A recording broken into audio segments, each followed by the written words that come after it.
so this is going to be a spoiler review of the menu.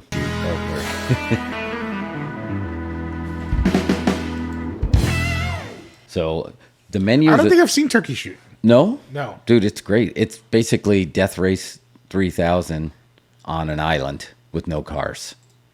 Interesting. Teams of people hunting the prisoners who have to try to escape from the island. Yeah, no, I've never seen it. I know it's a big, one of those big Australian movies. Yeah, I loved it. It was so good. So when I saw that one scene of like in the trailer, you have a 45-second head start and the one guy ran. I was like, okay, yep, that's how Turkey Shoot was. But The Menu is a 2022 American dark comedy horror film directed by Mark Mylod, written by Seth Reiss and Will Tracy, produced by Adam McKay and Will Ferrell. I did not know that. Yeah, I saw that at over. the end. I was surprised by that, yeah. Yeah. It has an ensemble cast including Ralph Fiennes, Anya Taylor-Joy, Nicholas Hoult, Chau, I'm not going to try to read, John Leguizamo. It had its world premiere at the Toronto International Film Festival. So far it's getting positive reviews on that. But it's the premise is this exclusive group of people go to this exclusive restaurant that's secluded on its own island. So the movie starts off, you're going on the boat. These people pay $1,200 a head, and they automatically start putting them in camps, and you felt like this was Clue. They already started to give them their backstory. Is that a fair assessment? Wait, what? How do you mean they started giving them a backstory? Like you started saying, okay, this is the asshole couple. Okay, this is the pretentious actor. Okay, these are the douchebag stockbrokers. Okay, this guy's the foodie. Like they started giving them their personalities. Right, yeah. But you can tell like right out of the gate, they weren't all likable. So that was like your first hint of things to come. Yeah, definitely. The only one that was likable was Anya Taylor-Joy as the only one who's not supposed to be there. Right. So what did you think of the movie? I thought it was great. Like, you know, you said this earlier during our break. It was nice to go to a movie that felt like a film and you had no idea what to expect. But it had an interesting enough premise, and it was a simple premise. There's going to be nothing crazy. But the trailer gave enough of a pull. They're like, okay, I'm interested. Like, I watched the trailer the first time when I was in, but every time I saw it, I was like, I just kept getting more excited for this film. Yeah. So I found a better synopsis than there. So a couple, which you think is a couple, travel to a coastal island to eat in an exclusive restaurant where the chef has prepared a lavish menu with some shocking surprises. That's a much better, more succinct explanation.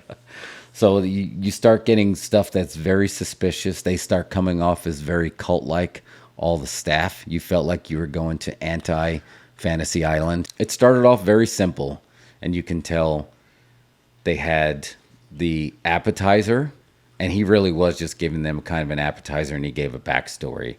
And then you knew it was suspicious when he gave the breadless bread plate, because bread is peasant food, and you guys are not peasants. But he said it in a way that it wasn't supposed to be complimentary. Yeah.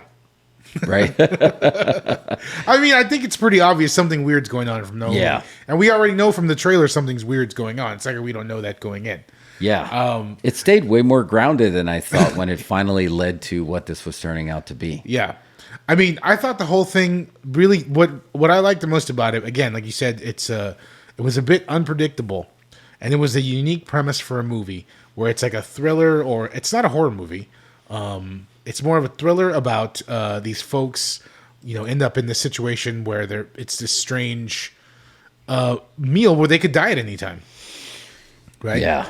And you never really knew where it was going. I didn't know how this one was going to wrap up. I definitely liked the wrap up. Every time I watched this movie, I was thinking to myself, if this movie was like in Japanese and all subtitled, like it just had that feel of a movie that you would watch like that, you know? Yeah. But because you don't get this kind of premise over in the US. You can't pitch this. No, that's all shocked. I mean, it got a $30 million budget from, Searchlight. Yeah. That I was like, wow, that was big.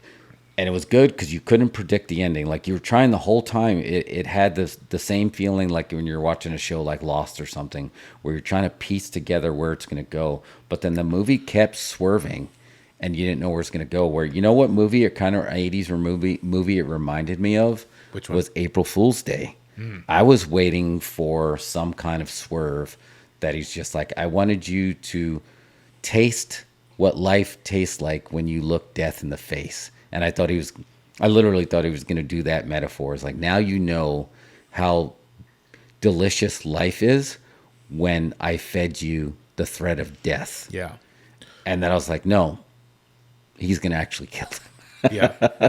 He's really going to feed you death because it was an eat the rich feel. Like I thought That's very much it. yeah, eat the rich. I thought he was going to make them feed on each other. I thought we were going to have like a cannibal type scene. Yeah. But no, he just made them kind of wallow. And some of them didn't feel guilty, but you can tell he was a chef that had a nervous breakdown and he lost his smile and he was going to punish these people. And I very much liked the finish. I liked it so much. Yeah, I had no heat with it. It was straight up what it was. The way that she figured out how to turn him, I thought was genius. Yeah, that was great. I loved it. And it was just like he revealed himself to her. He's dead inside. He's lost his love of cooking or whatever. And then like full spoilers, when she finds that picture of him where he's like employee of the month at the hamburger stand. Happy.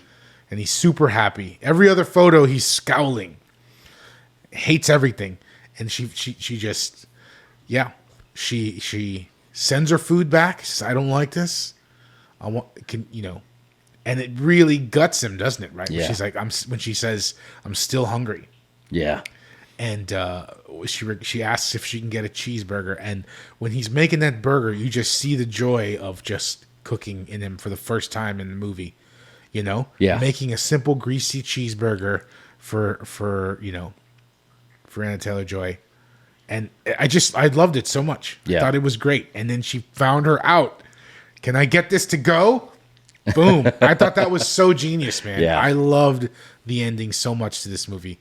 I would have never predicted it. I think folks might find, I don't know that it would land for everybody, but for me it totally worked. No, I think it landed. I think it was right. I think they picked their path and they stuck to it. Like the trailer just felt so mysterious.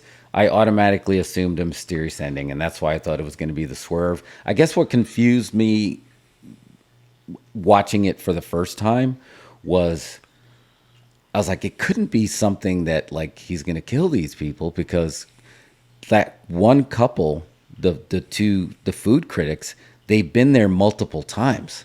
And I'm like, he wouldn't kill people every single time they came. But what I didn't count on, this was all he can stand and he can't stand no more. And this was going to be his version of the Last Supper. This is going to be your Last Supper. That's pretty good. I didn't count on that. And that's why I said it had no weird mystical twists, no anything. It's just like what you see is what you get. He brought you through all the courses and executed. And the only thing that wasn't part of the night was her. And he kept bringing that up. Who are you? Who are you? You're not supposed to be here. And he was slowly trying to profile her, because what she said was going to determine whether she lived or whether she died. Because they had background on everybody who was there, and she was not supposed to be there. Yeah. And they figured all that out. Now, were they all straight up heels? That was the only other thing I need. And again, I need another viewing of this. I think the only one that possibly wasn't a heel was Judith Light from Who's the Boss. Yes. Shout out to Judith Light. I was like, I can't believe she might have been the only one who was innocent, but yeah. But she still was. She still got s'mored. Yeah, she did. You just got s'mored. Mm-hmm. Yeah, that was. I thought that was really interesting. That was the only thing I was trying to piece together. I was like, was there people that committed some crimes? But he wasn't going after people that were bad people. He was eating the rich. So and that's why he asks, is like, what school did you go to? Brown. Do you have student loans? No. You have to die. You dying. Yeah. I have one gripe with that movie. And this just jumped. This as I saw it go down, I just could not get it out of my head. There's that scene where they're having a Taco Tuesday, And Oh, yeah. they got the chicken, and they all get the personalized tortillas that have their secrets on them. Yep. They laser print their secrets on tortillas. And this is the fanciest restaurant in the world, and all I could think was, those are not homemade tortillas. Those are definitely out of a package, and they laser print. They put them in the printer.